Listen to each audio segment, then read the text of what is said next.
Hello, Gita ഗോവിന്ദൻ്റെ പുതിയ എപ്പിസോഡിലേക്ക് എല്ലാവർക്കും സ്വാഗതം. അപ്പോൾ ടി വിയിൽ വരുന്നതിന് മുന്നേ കഥ ചുരുക്കത്തിൽ അറിയാൻ ഈ ചാനലും സബ്സ്ക്രൈബ് ചെയ്ത് സപ്പോർട്ട് ചെയ്യുക. അപ്പോൾ നമുക്ക് ഇന്നത്തെ കഥ വളരെ ചുരുക്കത്തിൽ കേൾക്കാം.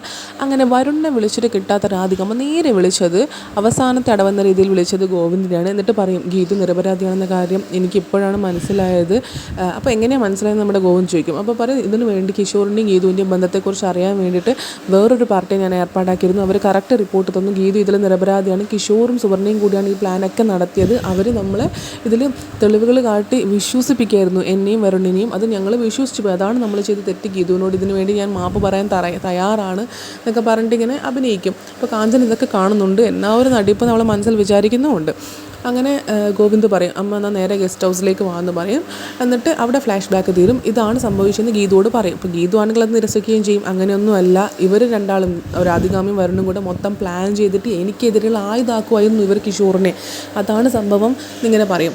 പക്ഷേ അത് തന്നെയായിരുന്നു ഞാനും തെറ്റിദ്ധരിച്ചിരുന്നത് എന്നിങ്ങനെ ഗോവിന്ദ് പറയും. എൻ്റെ തെറ്റിദ്ധാരണ ഇപ്പം മാറി, നീ അത് മാറ്റണം എന്ന് പറയും. അപ്പോൾ ഇവന് കിഷോറിനെ ചോദ്യം ചെയ്ത് കഴിഞ്ഞാൽ ആരാണ് ഇവന് വിളിച്ചെന്നുള്ള കാര്യം മനസ്സിലാവുമെന്ന് ഗീതു പറഞ്ഞു. അങ്ങനെ കിഷോറിനെ പിടിച്ച് വെച്ച് ചോദ്യം ചെയ്യാൻ തുടങ്ങി. നിന്നോട് ആരാണ് ഗീതു ഇവിടെ വരുന്നതെന്നുള്ള കാര്യം പറഞ്ഞതെന്ന് ചോദിച്ചു. അപ്പോൾ കിഷോർ ഇങ്ങനെ രാധികാമ്മയുടെ മുഖത്ത് നോക്കിയെങ്കിലും രാധികാമ്മ കയ്യും കാലും ഇങ്ങനെ കാണിക്കുന്നുണ്ട്, പറയല്ലേ കണ്ണുകൊണ്ട് ഇങ്ങനെ കാണിക്കുന്നുണ്ട്.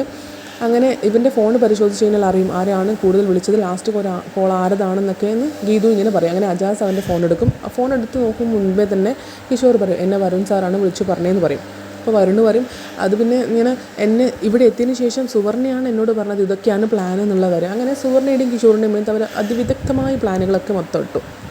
കുറ്റം മൊത്തം അവരുടെ മേത്തിട്ടു. അങ്ങനെ സുവർണയൊന്നും ആർക്കും ചോദ്യം ചെയ്യാൻ കൊടുക്കാത്ത വിധം, ടൈം കൊടുക്കാൻ പറ്റാത്ത ഇതിലാക്കിയിട്ട് രാധികാമ്മ സുവർണയെ വേഗം പുറത്താക്കും. നീ അന്നേ ചേതൻ ഗ്രൂപ്പിൻ്റെ സ്പൈ ആണെന്നുള്ള കാര്യം എനിക്ക് ഡൗട്ട് ഉണ്ടായിരുന്നു. ഇപ്പോൾ എനിക്ക് ബോധ്യമായി. നിൻ്റെ നിരപരാധിത്വം തെളിയിച്ചിട്ട് മാത്രം നീ ഇനി ഓഫീസിലേക്ക് വന്നാൽ മതി പോ എന്ന് പറഞ്ഞിട്ട് ഇങ്ങനെ അവളിങ്ങനെ അടിച്ചിട്ട് അവളെ അവിടെ നിന്ന് പുറത്താക്കി. ആർക്കും വേറൊരു അവസരം കൊടുത്തില്ല. അപ്പോൾ നമ്മുടെ ഗീതു പറഞ്ഞു, ഇങ്ങനെയാണെങ്കിൽ സുവർണയെ ചെവിക്കൊന്ന് കിഴുക്കി വിട്ടിട്ട് പുറത്തേക്ക് വിട്ടാൽ മതിയായിരുന്നു. ഇനിയിപ്പം കിഷോറിൻ്റെ ശിക്ഷ എന്താ, അവനൊരു പ്രൊമോഷനും കൂടെ കിടക്കുക ശിക്ഷയായിട്ടെന്ന് പറയും.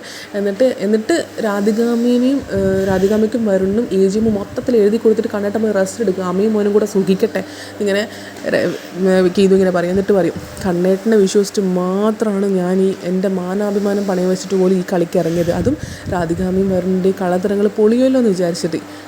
ഇപ്പോഴാണ് ഇവിടെ വെച്ചാണ് ഞാൻ തോറ്റുപോയതെന്ന് ഗീതു എന്നെ സങ്കടത്തോടെ പറഞ്ഞിട്ട് ഇറങ്ങിപ്പോവും. ഗീതുവിൻ്റെ ബാക്കിൽ തന്നെ അവർണികയും പറയും, നമ്മളിത്രയും കഷ്ടപ്പെട്ടതിന് ഗീതു അത്രയും കൊടുത്തതിന് ഒരു റിസൾട്ട് കിട്ടിയില്ലല്ലോ എന്ന് പറഞ്ഞിട്ട് ഇങ്ങനെ അവർണികയും ഗോവിന്ദനെ പുച്ഛത്തോടെ ഇതാക്കിയിട്ട് ഗീതുവിൻ്റെ കൂടെ പോകും. എന്നിട്ട് ഗീതാഞ്ജലി ഞാനും കൂടെ വരുന്നു അവർണിക പറയും. എന്നിട്ട് പിന്നെ കിഷോറിനെ വിളിച്ചുകൊണ്ട് അജാസ് പോകും. എനിക്കുള്ള പണി കുറച്ചും കൂടി ഉണ്ടെന്ന് പറഞ്ഞിട്ട് അജാസ് കിഷോറിനെ വിളിച്ചുകൊണ്ട് പോകും. പിന്നെ കാണിക്കുന്നത് ഗീതയോട് ഇങ്ങനെ പോവാൻ വരട്ടെ, ഒരു കാര്യം കൂടെയുണ്ട്, ഒരു ചടങ്ങും കൂടെ ബാക്കിയുണ്ട്, അമ്മക്ക് നിന്നോട് സോറി പറയണം പോലും അമ്മ അതിന് തയ്യാറാണെന്ന് ഗീതയോട് പറയും. അപ്പോൾ ഗീതു പറയും, അതിൻ്റെ ഒന്നും ആവശ്യമില്ല, കണ്ണേട്ടൻ വലിയൊരു സ്ഥാനത്ത് വെച്ചിരിക്കുന്ന, അമ്മയുടെ സ്ഥാനത്ത് വെച്ചിരിക്കുന്ന ഒരാളെ കൊണ്ട് എനിക്ക് മാപ്പ് പറയിക്കണം എന്നൊരു ഇതുമില്ല ഇങ്ങനെ പറയും. അപ്പോൾ എല്ലാം അമ്മ നിന്നോട് മാപ്പ് പറയാൻ തയ്യാറാണെന്ന് പറയും. അപ്പോൾ നമ്മുടെ രാധികാമ്മ വരുണിനോട് പറയും, ഇപ്പോൾ ഇവൾ കുലസ്ത്രീ കളിക്കും, അതായത് നല്ലൊരു മരുമകളായിട്ട് കളിക്കും, തൊടണ്ട മാപ്പ് വേണ്ടെന്നൊക്കെ പറഞ്ഞിട്ട് ഇപ്പം എൻ്റെ ഒരു പെർഫോമൻസ് ഉണ്ട് കണ്ടോ എന്ന് പറഞ്ഞിട്ട് രാധികാമ്മ പോയിട്ട് കൈയൊക്കെ പിടിച്ചിട്ട് ഇങ്ങനെ, സോറി ഗീതു, ഞാൻ വിശ്വസിച്ച് പോയി, കിഷോറിന് എന്തൊക്കെ തെളിവ് കാണിച്ചപ്പോൾ വിശ്വസിച്ച് പോയി എന്നൊക്കെ പറഞ്ഞിട്ട് സോറി ഇങ്ങനെ പറയും. ഞാൻ വേണമെങ്കിൽ നിൻ്റെ കാല് പിടിച്ച് മാപ്പ് പറയാമെന്നൊക്കെ പറയും. അപ്പോൾ ഗീതു പറയും, എന്നാൽ പിടിച്ചോ, ഇതാ എൻ്റെ കാലം അവിടെ ഏതാ പിടിക്കാമെന്ന് കുറേ സമയം പറയാമെന്നല്ലാതെ എന്താ പിടിക്കാത്തതെന്ന് പറയും. അപ്പോൾ അവർണികയും പറയും, എന്നാൽ പിന്നെ ഗോവിന്ദ് സാറിൻ്റെ സാന്നിധ്യത്തിൽ തന്നെ അത് ആയിക്കോട്ടെ എന്നൊക്കെ ഇങ്ങനെ പറയും. അപ്പോഴേക്ക് വരുണും പറയും, ഞാനും നിൻ്റെ കാല് പിടിച്ച് മാപ്പ് പറയാൻ തയ്യാറാണെന്ന്. അപ്പോൾ ഗീതു പറയും, ഇങ്ങനെ പിടിക്കാന്ന് പറയുന്നില്ല, നല്ല സുന്ദരമായി പെഡിക്യൂർ ചെയ്ത കാലാണ് എൻ്റെ എന്ന് പറഞ്ഞിട്ട് സുന്ദരമാക്കി വെച്ച കാലാണെന്നൊക്കെ ഇങ്ങനെ ഗീതു പറയും. എന്നിട്ട് രാധികാമ്മ ഇങ്ങനെ പിടിക്കാൻ വേണ്ടി നോക്കുമ്പോൾ ഒരു മടിയൊക്കെ ഉണ്ട്.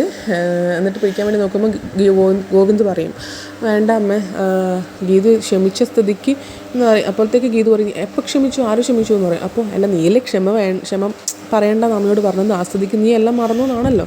അപ്പോൾ ഗീതു പറയും ഗോവിന്ദനോട്, ഞാൻ ഒന്നും പറഞ്ഞിട്ടില്ല, അവസാനം കണ്ണേട്ടൻ മലക്കം മറിഞ്ഞതും ഞാൻ മറക്കില്ല എന്നൊക്കെ ഇങ്ങനെ ഗീതു പറയും. എന്നിട്ട് മാപ്പൊന്നും വേണ്ടെന്ന് പറഞ്ഞിട്ട് ഗീതുവും അവർണികയും അങ്ങോട്ടേക്ക് പോകും.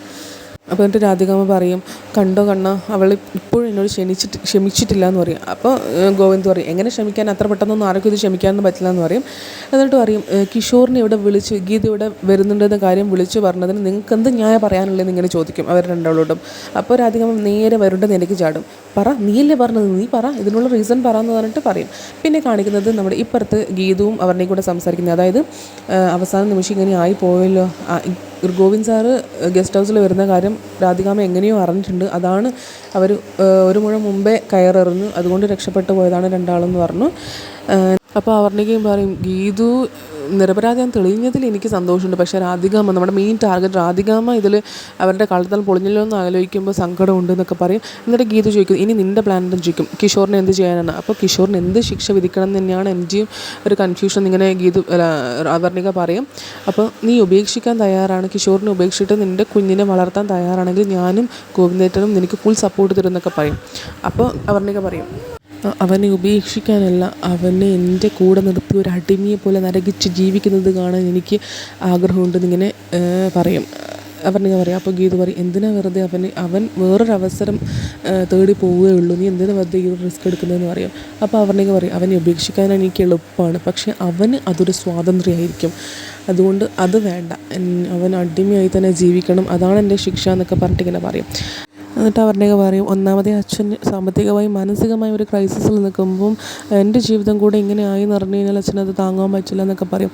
അപ്പോൾ ഗീതുവും പറയും, ഇങ്ങനെ സ്നേഹിക്കുന്നവർക്ക് വേണ്ടി നമ്മളെ ചതിച്ചവരെ ഒന്നും ചെയ്യാൻ പറ്റാത്തൊരവസ്ഥയാണ് വെറും ഒരു മോശമായിട്ടുള്ള അവസ്ഥ എന്ന് പറയും. അപ്പോൾ അവർണിക പറയും, ഗീതുവിനെ രാധികാമ്മയും വരുണിനെയും തകർത്താൽ പോരെ, അതിന് കിഷോറിൻ്റെ ഒപ്പം നിന്ന് കിഷോർ അന്ന് ഗീതുവിൽ നിന്ന് തട്ടിയെടുത്ത ആ തെളിവുകൾ, ആ വീഡിയോ റെക്കോർഡിങ്സ് ഞാൻ എങ്ങനെയെങ്കിലും ഒപ്പിച്ചു തരാമെന്നിങ്ങനെ അവർണിക പറയും. അപ്പോൾ ഗീതുവിനൊരു സന്തോഷം, ഇങ്ങനെ ഇത് ഞാൻ മുതലെടുക്കുവാണെന്ന് നീ വിചാരിക്കരുത്, അങ്ങനെ നിനക്ക് ഇതിൽ നിന്ന് പിന്മാറണമെങ്കിൽ എന്നോട് ധൈര്യമായിട്ട് തുറന്ന് പറഞ്ഞിട്ട് എനിക്കിതിൽ നിന്ന് പിന്മാറാൻ, ഞങ്ങളുടെ ഫ്രണ്ട്ഷിപ്പ് തകരില്ല എന്ന് പറയും. അപ്പോൾ അവർണിക പറയും, ഇല്ല, ഞങ്ങളിനി എപ്പോഴും ഒറ്റക്കെട്ടാണ് നമ്മൾ, ഇങ്ങനെ പറഞ്ഞിട്ട് അതവിടെ കഴിയും.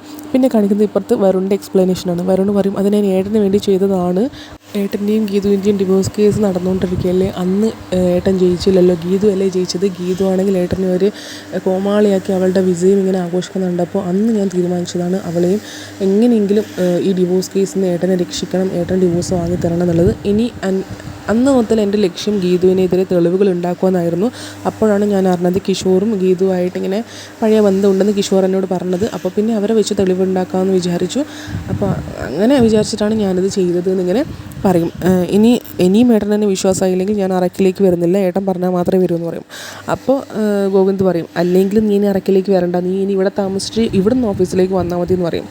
അപ്പോൾ എന്നിട്ട് ഗോവിന്ദ് അങ്ങോട്ടേക്ക് പോകും. എന്നിട്ട് രാധികാമ്മ പറയും, താമസിക്കാൻ പാടില്ല എന്നല്ലേ ഉള്ളൂ, നീ വന്നോ, കുഴപ്പമൊന്നുമില്ല എന്നിങ്ങനെ വരുണിനെ ആശ്വസിപ്പിക്കുക. എന്നിട്ട് പറയും, നീ 2 ദിവസം ഇവിടെ നിന്നിട്ട് ശിവരഞ്ജനി ആരാണെന്നുള്ള കാര്യം കണ്ടുപിടിക്കുക, എനിക്ക് ഗീതുവിനെ പുറത്താക്കാൻ ആ ഒരൊറ്റ വഴി മാത്രമേ ഉള്ളൂ എന്നിങ്ങനെ വരുണിനോട് രാധികാമ്മ പറയും. പിന്നെ കാണിക്കുന്നത് നമ്മുടെ വിജയലക്ഷ്മിയുടെ അടുത്താണ് ഗീതു ഉള്ളത്. എന്നിട്ട് കാര്യങ്ങളൊക്കെ ഇങ്ങനെ തുറന്ന് പറയും, അവസാന നിമിഷം എല്ലാം ഉടഞ്ഞു പോയി എന്ന് പറയും. അപ്പോൾ വിജയലക്ഷ്മി പറയും, എനിക്കപ്പോഴേ സന്തോഷ വാർത്തയും ആയിട്ട് വരേണ്ടടുത്ത് സങ്കടമായിട്ട് വന്നപ്പോൾ എനിക്കപ്പോഴേ തോന്നിയിരുന്നു എന്തോ അരുതാതെ നടന്നിട്ടുണ്ടെന്ന്. എന്നാലും നിങ്ങളുടെ ഇപ്പോഴത്തെ നാടകം വല്ലാത്തൊരു നാടകമായിപ്പോയി, സ്വന്തം മാനാഭിമാനം പണയം വെച്ചിട്ടല്ലേ നിങ്ങളെ നടത്തിയത്, എങ്ങനെ തോന്നിയത്, എന്നിട്ടും അവൻ എന്തേ അത് മനസ്സിലാവാതിരുന്നതെന്ന് ഇങ്ങനെ ഗോവിന്ദനെ ഇതാക്കിയിട്ട് പറയും. രാധികയുടെ തനിനിറം മനസ്സിലാക്കിയിരുന്നെങ്കിൽ, അവൾ പുറത്തായിരുന്നെങ്കിൽ ഇപ്പം എൻ്റെ ഭാഗം കൂടെ കേൾക്കാൻ അവൻ തയ്യാറായനെ എന്ന് പറഞ്ഞിട്ട് എന്നെ വിശ്വസിച്ചിരുന്നതെന്ന് ഇങ്ങനെ പറയും വിജയലക്ഷ്മി. അപ്പോൾ ഗീത ചോദിക്കും, എന്താ കണ്ണേട്ടനോട് എന്താ അമ്മയ്ക്ക് പറയാനുള്ളതെന്ന് ഇങ്ങനെ ചോദിക്കും.